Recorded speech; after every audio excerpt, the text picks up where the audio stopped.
Welcome to money management channel. இந்த வீடியோவில் ஒரு சில இன்ட்ரெஸ்டிங்கான கொஸ்டின்ஸ் பார்க்க போகிறோம். ஒரு நியூ சப்ஸ்கிரைபர் பார்த்தீங்க அப்படின்னா ஒரு 1 crore போர்ட்ஃபோலியோ உருவாக்குறது அப்படின்னா எவ்வளோ ஸ்டாக்ஸ் வாங்கணும்? இப்போ ஒரு ஸ்டாக்ல 1 லட்ச ரூபாய் இன்வெஸ்ட் பண்ணால் 100 ஸ்டாக் வரைக்கும் வருது. ஸோ 1 crore அவ்வளோ ஸ்டாக்ஸ் வாங்கணுமா அப்படின்ற மாதிரி கேட்டிருக்காரு. அதே மாதிரி லாங் டேர்ம் இன்வெஸ்ட்மெண்ட் எப்படி ஸ்டாக்ஸ் ஐடென்டிஃபை பண்ணுறதுன்னு கேட்டிருக்காரு. அது இல்லாமல் பார்த்தீங்க அப்படின்னா மார்க்கெட்டில் பீக்கில் இருக்கிற டாடா குரூப்ஸ், இந்த டாடா எலக்ஸி, டாடா டெக்னாலஜி இப்போ மார்க்கெட் கரெக்ஷனில் கன்சிடர் பண்ணலாமா?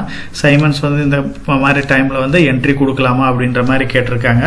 அது இல்லாமல் ஒரு சில பப்ளிக் செக்டர் கம்பெனிஸ் NHPC ஆகட்டும், MMTC இதை நம்ம கன்சிடர் பண்ணலாமா, இல்லை இப்போ இதில் என்ன பண்ணலான்ற மாதிரி கொஸ்டின்ஸ் கேட்டிருக்கிறாங்க. ஃபர்ஸ்ட் சப்ஸ்கிரைபர் பார்த்தீங்க அப்படின்னா 1 crore போர்ட்ஃபோலியோவில் 1 lakh ரூபீன்னு நான் 100 கம்பெனியில் இன்வெஸ்ட் பண்ணலாமா அப்படின்ற மாதிரி கேட்டிருக்காரு. அதே மாதிரி இன்னொரு சப்ஸ்கிரைபர் பார்த்தீங்க அப்படின்னா 1 month போர்ட்ஃபோலியோ ஏதாச்சும் சொல்ல முடியுமா அப்படின்ற மாதிரி கேட்டிருக்காங்க. ஸோ எப்பயுமே மார்க்கெட்டை பொறுத்த வரைக்கும் நம்ம ஷார்ட் டேர்மில் அப்படி கரெக்டாக ப்ரிடிக்ட் பண்ண முடியாது. லாங் டேர்மில் வேணால் நம்ம ஒரு நல்ல வெல்த்தை கிரியேட் பண்ண முடியும். ஸோ ட்ரேடிங்கில் இருக்கிறவங்க தான் இந்த ஷார்ட் டேர்மில் ஓரளவுக்கு ஐடென்டிஃபை பண்ணுவாங்க. அதுவுமே 99% பார்த்தீங்க அப்படின்னா அந்தளவுக்கு சக்ஸஸ் பண்ண முடியாது. 1 or 2% தான் அப்படி கரெக்டாக அனலைஸ் பண்ண முடியும். ஸோ அதனால் நம்ம முடிஞ்ச வரைக்கும் ஷார்ட் டேர்ம் அவாய்ட் பண்ணிவிட்டு லாங் டேர்ம் இன்வெஸ்ட்மெண்ட்டுக்கு வந்தோம் அப்படின்னா நல்ல ப்ராஃபிட்டை நம்ம அச்சீவ் பண்ண முடியும். ஒரு போர்ட்ஃபோலியோ அப்படின்னா 1 month 2 month இல்லாமல் ஒரு 5 years 10 years இந்த மாதிரி லாங் பீரியடில் வர்றது பெட்டரான ஆப்ஷனாக இருக்கும். நம்ம சேனல்லையே பார்த்தீங்க அப்படின்னா ஒரு லாங் டேர்ம் இன்வெஸ்ட்மெண்ட்டுக்கு எப்படி ஸ்டாக்ஸ் ஐடென்டிஃபை பண்ணுறது, ஒரு போர்ட்ஃபோலியோவில் எவ்வளோ ஸ்டாக்ஸ் இருக்கணும், ஒரு 1 crore போர்ட்ஃபோலியோ எப்படி உருவாக்குறது, ஒரு லாங் டேர்ம் இன்வெஸ்ட்மெண்ட் போர்ட்ஃபோலியோ எப்படி உருவாக்குறது, ஒரு ஸ்டாக்ல எவ்வளோ இன்வெஸ்ட் பண்ணணும், ஒரு ஸ்டாக்கை செலக்ட் பண்ணுறதுக்கு முன்னாடி என்னென்ன பேராமீட்டர்ஸ் செக் பண்ணணும், இதை பற்றி நம்ம கம்ப்ளீட்டாக அனலைஸ் பண்ணிட்டு இருக்கிறோம். அதே மாதிரி 1 crore டார்கெட்டாக வச்சு ஒரு போர்ட்ஃபோலியோவும் ஃப்ரேம் பண்ணிட்டு இருக்கிறோம். ஸோ அதில் நிறைய ஸ்டாக்ஸ் ஐடென்டிஃபை பண்ணிட்டு இருக்கிறோம். அந்த ஸ்டாக்ஸ் பார்த்தீங்க அப்படின்னா டீட்டெயிலாகவே டிஸ்கஸ் பண்ணிட்டு இருக்கிறோம். அது இல்லாமல் பார்த்தீங்க அப்படின்னா லாஸ்ட் 1 week முன்னாடி கூட ஒரு சாம்பிள் போர்ட்ஃபோலியோ எப்படி உருவாக்குறது அப்படின்ற மாதிரி பார்த்தோம். இப்போ 1 lakh இருக்கு அப்படின்னா ஒரு 3 sector 4 sector ஐடென்டிஃபை பண்ணிட்டு ஒரு 3-4 ஸ்டாக்ல நல்ல ஹியூஜாக இன்வெஸ்ட் பண்ணுங்க. அதே மாதிரி 2 lakhs அப்படின்னா ஒரு 5 sector எடுத்துட்டு அதில் 6-7 ஸ்டாக்ல இன்வெஸ்ட் பண்ணுங்க. ஒரு 5 lakhs அப்படின்னா ஒரு 10 ஸ்டாக்ல இன்வெஸ்ட் பண்ணுங்க. செக்டர் வைஸ் அலோகேட் பண்ணுங்க அப்படின்னு மாதிரி நம்ம சொல்லியிருந்தோம். ஸோ இந்த சாம்பிள் போர்ட்ஃபோலியோ வீடியோ பார்த்துருந்தீங்க அப்படின்னா 1 lakh 2 lakh 5 lakh எப்படி கிரியேட் பண்ணுறதுன்னு உங்களுக்கு தெரியும். 1 crore அப்படிங்கிறப்ப டெஃபினட்டாக செக்டர் அலோகேஷன் கண்டிப்பாக இருக்கணும். அதே மாதிரி நம்மளோட இன்வெஸ்ட்மெண்ட் பேஸ்கட்டாக வச்சுக்கிட்டு 20 to 30 ஸ்டாக்ஸ் இருக்கணும். இப்போ செக்டர் அலோகேஷன் அப்படின்னா auto sector, banking sector, engineering, FMCG, IT, jewellery, metal, paint, pharma, refineries இந்த மாதிரி நம்பர் ஆஃப் செக்டர்ஸ் ஐடென்டிஃபை பண்ணியிருக்கணும். முடிஞ்ச வரைக்கும் லாங் டேர்ம் இன்வெஸ்ட்மெண்ட் அப்படிங்கிறதுனால நம்ம Nifty 50 ஸ்டாக்ஸ் ஐடென்டிஃபை பண்ணுறது பெட்டரான ஆப்ஷனாக இருக்கும். அதர்ஸில் ஒரு 20% இன்வெஸ்ட் பண்ணலாம். நம்ம போர்ட்ஃபோலியோ மேனேஜ்மெண்ட்டில் எந்த ஒரு சிங்கிள் ஸ்டாக்லையும் 10% மேல போகாத மாதிரி நம்ம பார்த்துக்கணும். ஆப்பர்ச்சுனிட்டி கிடைக்கிறப்ப கண்டிப்பாக வேல்யூ இன்வெஸ்டிங் பண்ணியிருக்கணும். இது எல்லாமே பண்ணணும் அப்படின்னா தான் நம்ம லாங் டேர்ம் போர்ட்ஃபோலியோவை கிரியேட் பண்ண முடியும். 1 crore டார்கெட்டையும் நம்ம அச்சீவ் பண்ண முடியும். என்னோட பாயிண்ட் ஆஃப் வியூவில் ஒரு 20 to 30 ஸ்டாக் இருந்தாவே போதும். இது ஒவ்வொருத்தரோட பாயிண்ட் ஆஃப் வியூவில் வேரி ஆகும். நம்ம மானிட்டர் பண்ணணும் அப்படின்னா மேக்ஸிமம் 20 to 30 ஸ்டாக்ஸ் இருந்தால் தான் மானிட்டர் பண்ண முடியும். அதுக்கு மேலே போச்சு அப்படின்னா ரொம்ப டிஃபிகல்ட்டிஸ் ஜாஸ்தி ஆயிரும். ஸோ இன்னொரு 5 ஸ்டாக்ஸ் ப்ளஸ் ஆர் மைனஸ் வச்சுக்கிறது பெட்டரான ஆப்ஷனாக இருக்கும். முடிஞ்ச வரைக்கும் ஒரு அளவுக்கு உங்களோட போர்ட்ஃபோலியோவில் ஸ்டாக்ஸ் லிமிட்டடாக வச்சுக்க. அதுதான் உங்கள் ஸ்டாக்கை ப்ராப்பராக ட்ராக் பண்ண முடியும். SIP மோட்லேயே இன்வெஸ்ட் பண்ணலாம். இல்லை ஒரு கரெக்ஷன் வருது அப்படின்னா அந்த மாதிரி லம்சம் மோட்லேயே இன்வெஸ்ட் பண்ணாலும் ஃபியூச்சரில் நமக்கு நல்ல ரிட்டர்னை கொடுக்கக்கூடிய ஸ்டாக்ஸாக தான் இருக்கும். ஸோ இன்னொரு சப்ஸ்கிரைபர் பார்த்தா அப்படின்னா டாடா டெக்னாலஜியை பற்றி சொல்லுங்க அப்படின்ற மாதிரி டாடா டெக்னாலஜி IPO எல்லாத்துக்குமே ஒரு நல்ல ரிட்டர்னையும் கொடுத்துருக்கு. டாடா எலக்ஸி ஒரு ஹியூஜான ரிட்டர்னை கொடுத்து கொஞ்சம் கரெக்ஷன் ஆகி இப்போ மறுபடியும் ஒரு ட்ரேட் ஆகிட்டு இருக்கு. சைமன்ஸும் இப்போ நல்லா ட்ரேட் ஆகிட்டு இருக்கு.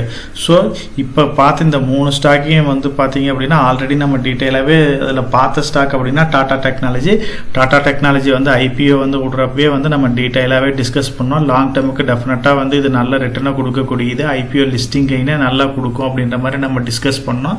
இப்போ எப்படி ஒரு IPO அலாட் பண்ணுறது, அதில் லிஸ்டிங் கெயின் எவ்வளோ கிடைக்கும், கிரே மார்க்கெட் ப்ரீமியம் எவ்வளோ இருக்குது, இதை பற்றி டீட்டெயிலாகவே அனலைஸ் பண்ணோம். IPO கிடைக்கல அப்படின்னா அது என்ன ரேட்டில் பர்ச்சேஸ் பண்ணலாம் அப்படின்ற மாதிரியும் டிஸ்கஸ் பண்ணியிருந்தோம். ஃபைனலாக 162% வந்து ஒரு ஹியூஜான ரிட்டர்ன் கொடுத்துச்சு. அப்போ வந்து ஓரளவுக்கு ப்ராஃபிட் புக் பண்ணுங்க, உங்களோட அசலை மட்டும் வந்து வெளியே எடுத்துருங்க அப்படின்ற மாதிரி நம்ம டிஸ்கஸ் பண்ணியிருந்தோம். ஸோ ஃபாலோ பண்ணவங்களுக்கு ஓரளவுக்கு நல்ல ரிட்டர்னையும் கொடுத்துருக்கு. இப்போ இந்த ஸ்டாக்ஸ் மூணையுமே வந்து நான் PE ரேஷியோ பிரகாரம் ஷார்ட் லிஸ்ட் பண்ணியிருக்கேன். அதில் வந்து பார்த்தீங்க அப்படின்னா காஸ்ட்லியான வேல்யூவில் இருக்கிறதுன்னு பார்த்தீங்க அப்படின்னா 3 ஸ்டாக்குமே ரொம்ப காஸ்ட்லியாக தான் இருக்குது. டாடா டெக்னாலஜியை பொறுத்த வரைக்கும் பார்த்தீங்க அப்படின்னா இண்டஸ்ட்ரி PE வந்து 37 இருக்குது, கம்பெனியோட PE 70 இருக்குது. டாடா எல்எக்ஸியை பொறுத்த வரைக்கும் இண்டஸ்ட்ரி PE வந்து 37 இருக்குது, டாடா எல்எக்ஸி கம்பெனியோட PE 55 இருக்குது, இண்டஸ்ட்ரி PE வந்து 50 இருக்குது சைமன்ஸ்க்கு. ஸோ இது வந்து 108 இருக்குது. ஸோ இந்த ஸ்டாக்ஸை பொறுத்த வரைக்கும் எல்லாமே குவாலிட்டியான ஸ்டாக்ஸ், நல்ல ஃபியூச்சர் இருக்கிற ஸ்டாக்ஸ் தான். இருந்தாலுமே இது மூணுமே வந்து ரொம்ப ஓவர் வேல்யூஷனாக இருக்குது. ஏதாச்சும் ஒரு மார்க்கெட்டில் கரெக்ஷன் வருது அப்படின்னா அந்த மாதிரி டைமில் வந்து நம்ம என்ட்ரி கொடுத்துக்கலாம். இப்போ டாடா டெக்னாலஜியை பொறுத்த வரைக்கும் 1400 ரூபாய்க்கு போயிட்டு 1020 ரூபா வரைக்கும் வந்து ட்ரேட் ஆச்சு. இப்போ வந்து 1080 ரூபாய்ன்ற ரேட்டில் தான் ட்ரேட் ஆகிட்டு இருக்கு. 52 வீக் லோவுக்கு நியராக தான் ட்ரேட் ஆகுது. டாடா எல்எக்ஸியை பொறுத்த வரைக்கும் 9200 ரூபா போயிட்டு 6640 ரூபா லோ வரைக்கும் ட்ரேட் ஆகிருக்கு. அதுவுமே 7100 ரூபாய்ன்ற ரேஞ்சில் தான் ட்ரேட் ஆகிட்டு இருக்கு. ஸோ சைமன்ஸை பொறுத்த வரைக்கும் பார்த்தீங்க அப்படின்னா இது வந்து ஆல் டைம் ஹையில் தான் வந்து இப்போ நியராக ட்ரேட் ஆகிட்டு இருக்கு. 5994 ரூபாய்க்கு பக்கமாக இப்போ 52 வீக் ஹை இருக்குது. இப்போ 5914 ரூபாய்ன்ற ரேட்டில் ட்ரேட் ஆகிட்டு இருக்கு. ஸோ இந்த மாதிரி ஸ்டாக்ஸ் எல்லாமே வந்து குவாலிட்டியான ஸ்டாக்ஸாக இருந்தாலும் கரெக்டான டைம் ஆப்பர்ச்சுனிட்டி கிடைச்சா மட்டும் SIP மூலியம் லம்சம் மூலியம் இன்வெஸ்ட் பண்ணுங்க. அது வந்து நமக்கு நல்ல ஒரு பெனிஃபிட்டை கொடுக்கும். அதே மாதிரி இன்னொரு சப்ஸ்கிரைபர் பார்த்தீங்கன்னா NHPC MMTCயை பற்றி கன்சிடர் பண்ணலாமான்ற மாதிரி கேட்டிருக்காரு. அந்த ஸ்டாக்கும் பார்த்தீங்க அப்படின்னா இண்டஸ்ட்ரி PE பார்த்தீங்க அப்படின்னா 37 இருக்குது, MMTCயோட PE வந்து 117 இருக்குது. அதே மாதிரி NHPCயோடது இண்டஸ்ட்ரி PE வந்து 25 இருக்குது, கம்பெனியோட PE 26 இருக்குது. லாஸ்ட் இயரை பொறுத்த வரைக்கும் பார்த்தீங்க அப்படின்னா பப்ளிக் செக்டர் கம்பெனிஸ் எல்லாமே ஒரு ஹியூஜான ரேலியை கொடுத்துருச்சு. இந்த கம்பெனிஸ் வந்து மேபி இன்னுமே கரெக்ஷன் ஆகிறதுக்கு நிறைய வாய்ப்பு இருக்குது. இப்போ இருக்கிற ரேட் வந்து கொஞ்சம் காஸ்ட்லியாக தான் இருக்குது. ஸோ அதனால் கொஞ்சம் வெயிட் பண்ணுங்கள். மார்க்கெட்டும் வந்து ரொம்ப ஹையாக இருக்குது, நல்ல ஃப்ளக்சுவேஷன் இருக்குது.